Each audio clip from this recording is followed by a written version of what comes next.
अस्सलामुअलैकुम, welcome to my YouTube channel. तो students, आज हम ninth class mathematics chapter number जो 7 है उसको समझेंगे। और चैप्टर का जो नाम है कोऑर्डिनेट ज्योमेट्री।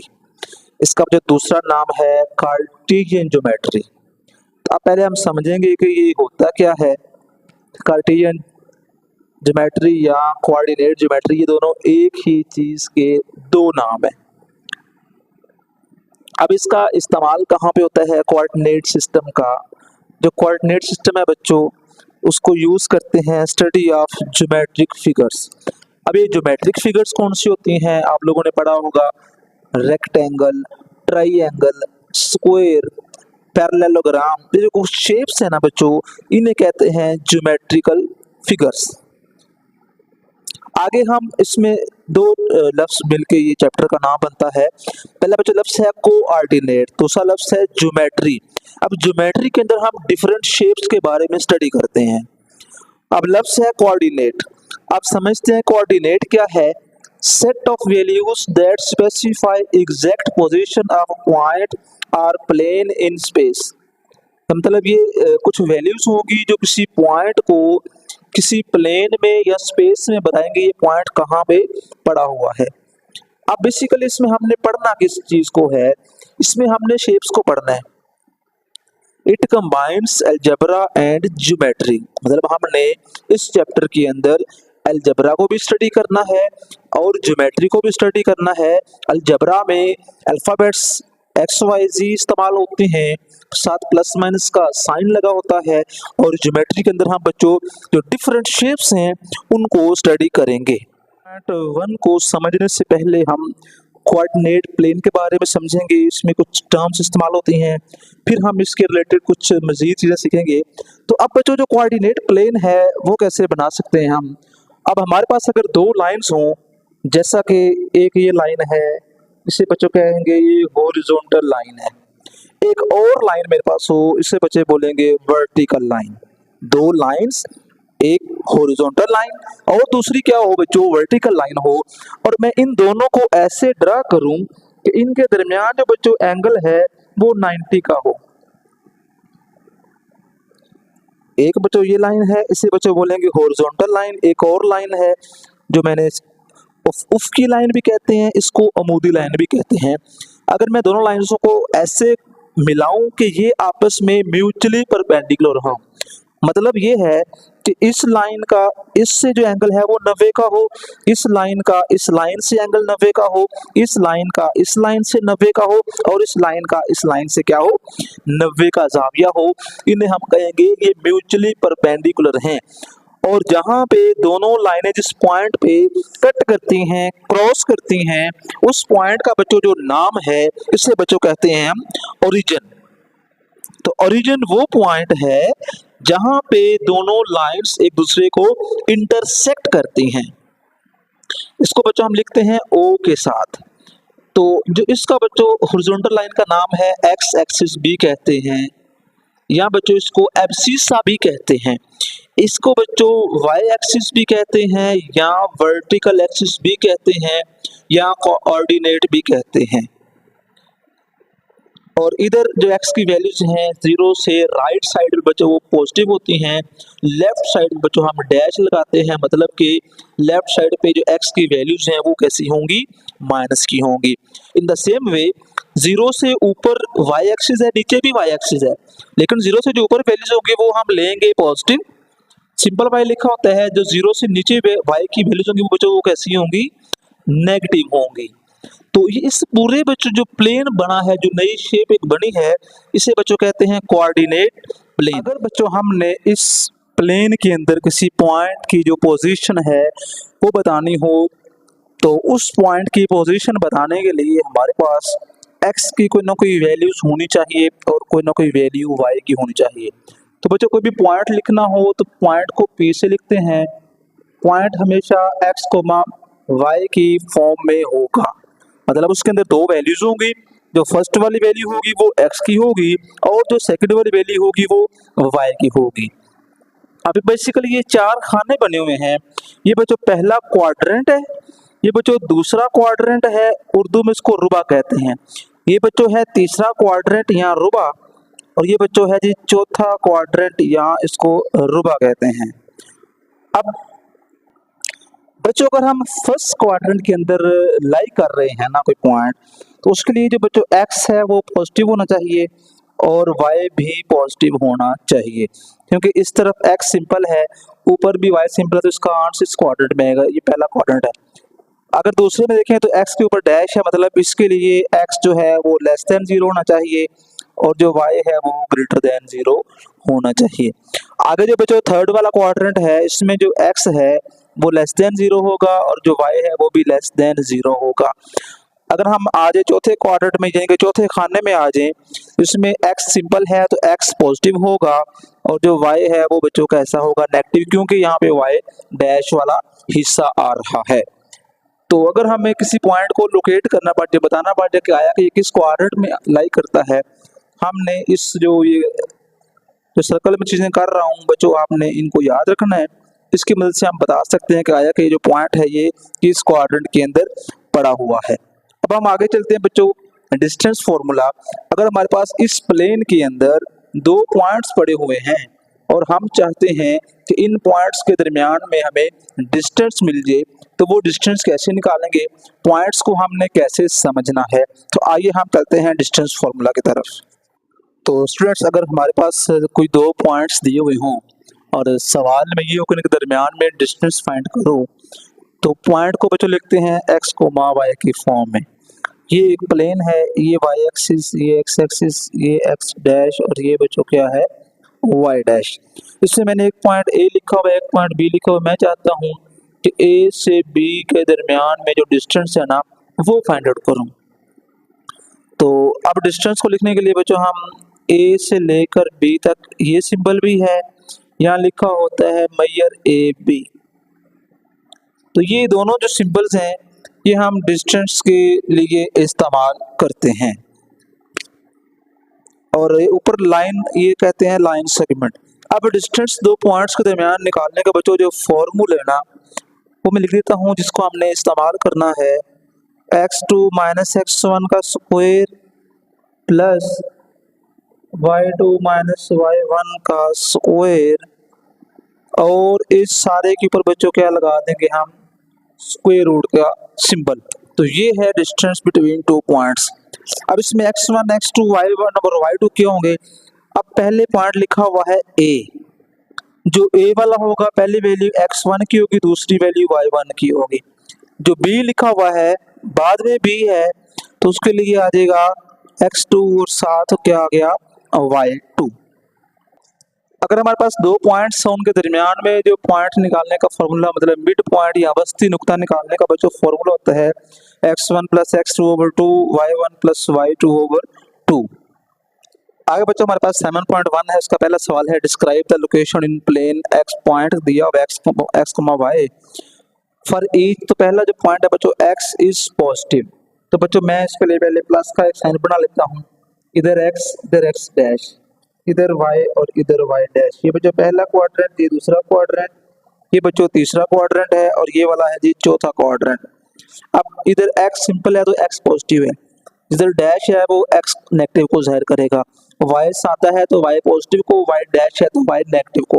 अब हमारे पास है x इज ग्रेटर देन 0, मतलब कि x पॉजिटिव फर्स्ट में भी होता है और x पॉजिटिव फोर्थ में भी होता है, मतलब इसका आंसर आएगा first quadrant and fourth quadrant. आगे उसने लिखा हुआ है x इज ग्रेटर देन 0 और y इज ग्रेटर देन 0, तो दोनों पॉजिटिव बच्चों फर्स्ट में होते हैं एक टाइम पे, इसका आ जाएगा बच्चों फर्स्ट क्वाड्रेंट। आगे उसने लिखा हुआ है x बराबर 0, ये तीसरा पार्ट है, और चौथे में लिखा हुआ है y इज इक्वल टू 0। जो बच्चों x की वैल्यू 0 होती है y एक्सिस पे, इसका बच्चों आ जाएगा y एक्सिस। y बच्चों 0 होता है x एक्सिस पे, इसका बच्चों में पॉइंट्स मिल जाएगा x एक्सिस। फिर वो कहता है x is greater than 0 and y is less or equal to 0। x positive है और y बच्चों नेगेटिव है। x पॉजिटिव बच्चों इन दोनों में होता है, इन दोनों में से y पॉजिटिव होता है बच्चों फर्स्ट में, इसका आंसर आ जाएगा बच्चों फर्स्ट क्वाड्रेंट में। फिर लिखा हुआ है x0 और y0, तो दोनों वैल्यूज बच्चों होती हैं x बराबर भी 0 है, ये सवाल है, y बराबर भी 0, इसका बच्चों ओरिजिन होगा, तो ओरिजिन पे दोनों जो पॉइंट्स होते हैं बच्चों वो 0 होते हैं। फिर लिखा हुआ है x is equal to y, तो उसके लिए बच्चों ये लाइन होगी, ये भी हो सकती है, ये भी हो सकती है। वो कैसे? अगर फर्ज करें मैं x1 लेता हूं तो y भी 1 होगा, अगर मैं x लेता हूं -1 तो y भी बच्चों कितना होगा, -1 होगा। तो दोनों के साइन फर्स्ट में सेम हो सकते हैं या दोनों के साइन थर्ड में, इसका जवाब फर्स्ट में भी हो सकता है और थर्ड क्वाड्रेंट में भी हो सकता है।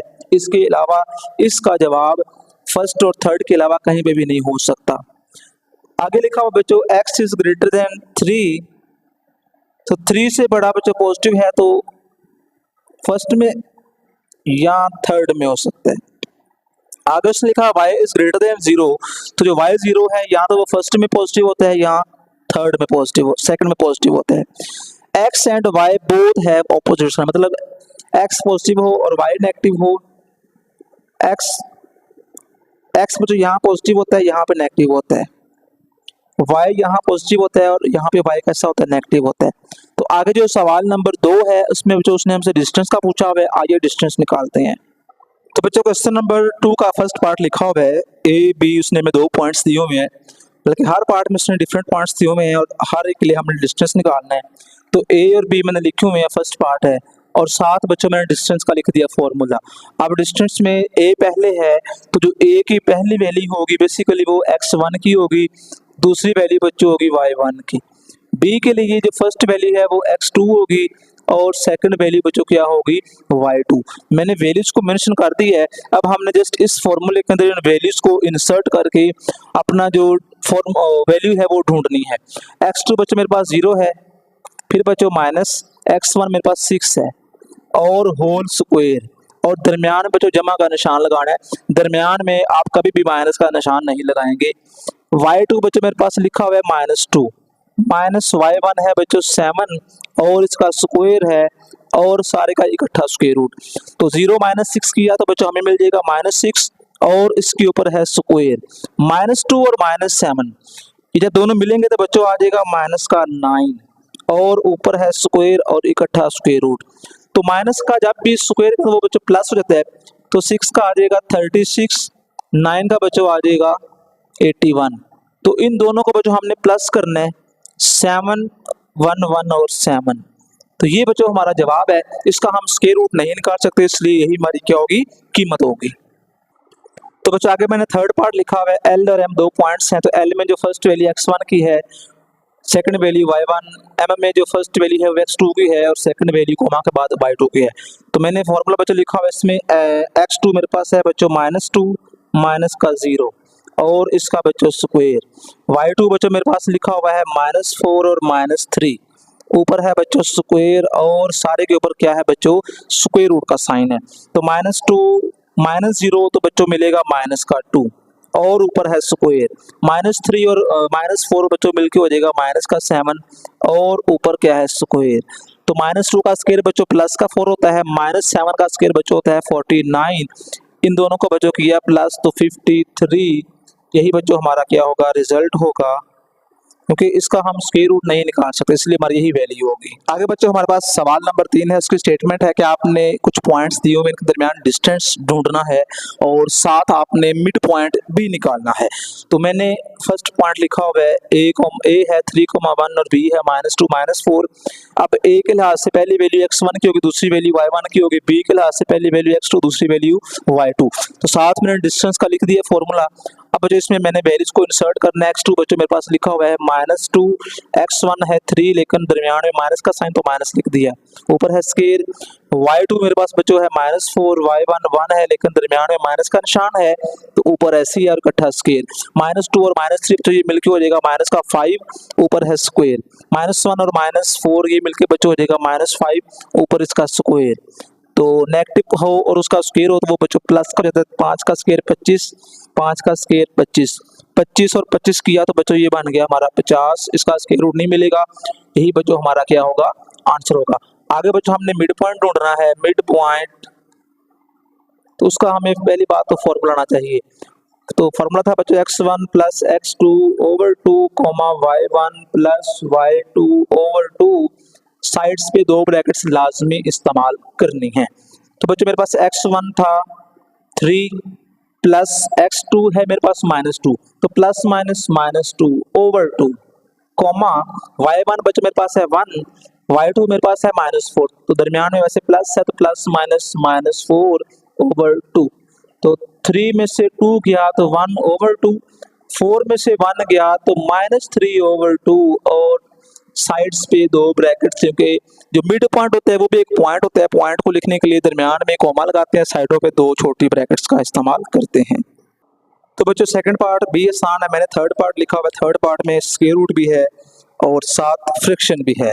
तो इन दो हल करने के लिए मैंने x1 y1 x2 y2 को मेंशन किया, फिर बच्चों मैंने डिस्टेंस फार्मूला लगाया, इसमें मैंने वैल्यूज को इंसर्ट किया। x2 बच्चों मेरे पास है -3 स्क्वायर रूट 5 और x1 है माइनस, तो ये वाला माइनस और ये वाला माइनस प्लस हो गए हैं।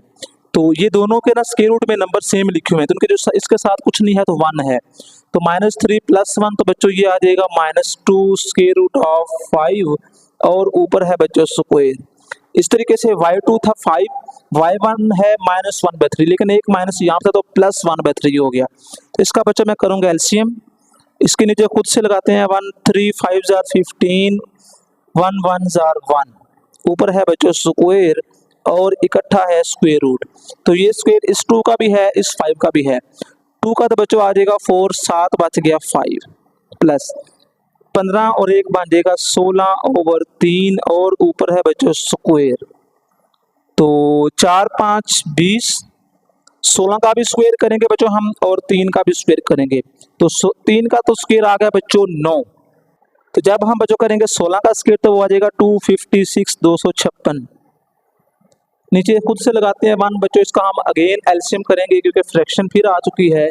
तो एलसीएम बच्चों आ जाएगा 9, तो 9 को 20 से किया तो 180 आ गया प्लस 256 और ऊपर स्क्वायर रूट का साइन है।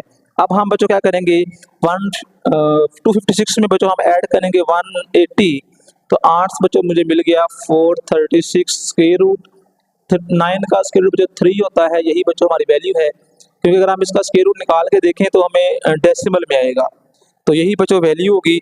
आगे बच्चों हमने इनका मिड पॉइंट भी निकालना है, तो मिड पॉइंट निकालने के लिए x1 plus x2 over 2 comma y1 plus y2 over 2। तो x1 बच्चों मेरे पास लिखा हुआ है minus square root of 5, x2 है -3 स्क्वायर रूट ऑफ 5, नीचे लिखा हुआ है 2 कॉमा y1 है बच्चों मेरे पास -1 ओवर 3 प्लस 5 ओवर 2। अब ये -3 और ये -1 मिलके हो जाएगा बच्चों -4, तो -4 स्क्वायर रूट ऑफ 5 ओवर 2, 2 2 जार 4। ऊपर बच्चों हमारे पास फ्रैक्शन है तो उसका एलसीएम करेंगे, एलसीएम में आ जाएगा 3 -1 3 5 जार प्लस का 15 ओवर 2। तो जो बचा मुझे लेफ्ट साइड पहले वाला बचा वो बच्चों मुझे मिला -2 स्क्वायर रूट ऑफ 5 कॉमा 15 में से 1 गया तो बच्चों आ जाएगा 14/3 और नीचे लिखा हुआ है 2।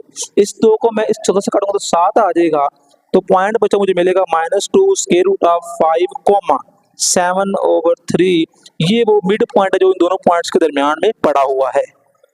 आगे जो बच्चों हमारा सवाल नंबर नेक्स्ट है, चौथा सवाल, which of the following points are at a distance of 15 units from the origin. उसने बच्चों हमें कुछ पॉइंट्स दिए हुए हैं और वो हमसे पूछ रहा है कि इनमें से बताएं कौन कौन सा जो पॉइंट है वो ओरिजिन से 15 यूनिट दूर है। तो हमने क्या करना है, उसने हमें हर एक केस में 176,7 ये हमें एक पॉइंट दिया हुआ है और वो कहते हैं इस पॉइंट का ओरिजिन से डिस्टेंस 15 आता है कि नहीं आता। लेट्स सपोज ये ए है, तो जो ओरिजिन होता है ना बच्चों, चलो मैं इसको ओ से लिख देता हूँ, उसके बच्चों पॉइंट्स होते हैं 0 और 0। तो अब मैंने ए ओ का डिस्टेंस फाइंड करना है बेसिकली, तो ये x1 होगा, ये y1 होगा, ये x2 होगा और ये y2 होगा। तो फॉर्मूला था x2 माइनस x1, दोनों को माइनस किया, 0 माइनस स्क्वायर रूट ऑफ 176 ऊपर है जी स्क्वायर प्लस 0 माइनस 7 ऊपर है जी स्क्वायर। तो इसमें से माइनस करो फर्क नहीं पड़ना, तो ऊपर है स्क्वायर तो माइनस खत्म हो जाएगा, स्क्वायर रूट भी तो 176 बचेगा प्लस इसका किया स्क्वायर तो आ जाएगा 49। अगर हम दोनों को प्लस करें 176 प्लस 49 करेंगे तो हमें आंसर में आ जाएगा 225। और अगर हम इसका स्क्वायर रूट ले तो मुझे जवाब में 15 मिल जाएगा। तो ये 15 है, तो मतलब ये है कि ये जो पॉइंट है ये 15 यूनिट्स अवे है फ्रॉम द ओरिजिन। यस, अगर हमारा जवाब 15 नहीं आता तो हमने कहना है कि this point is not at a distance of 5 units from origin. तो बच्चों आज का सेशन हमने सवाल नंबर 1 से लेकर 4 तक और 7 और 3 डिस्कस किया है। इंशाल्लाह जो नेक्स्ट सेक्शन होगा हम इससे जो ऑनवर्ड क्वेश्चन है वो समझेंगे। मजीद वीडियो के चैनल को सब्सक्राइब करें और साथ दबा दें घंटी वाला बटन ताकि जब भी वीडियो अपलोड किया तब तक बार बार पहुंच सके। तो हम याद अल्लाह निगहबान।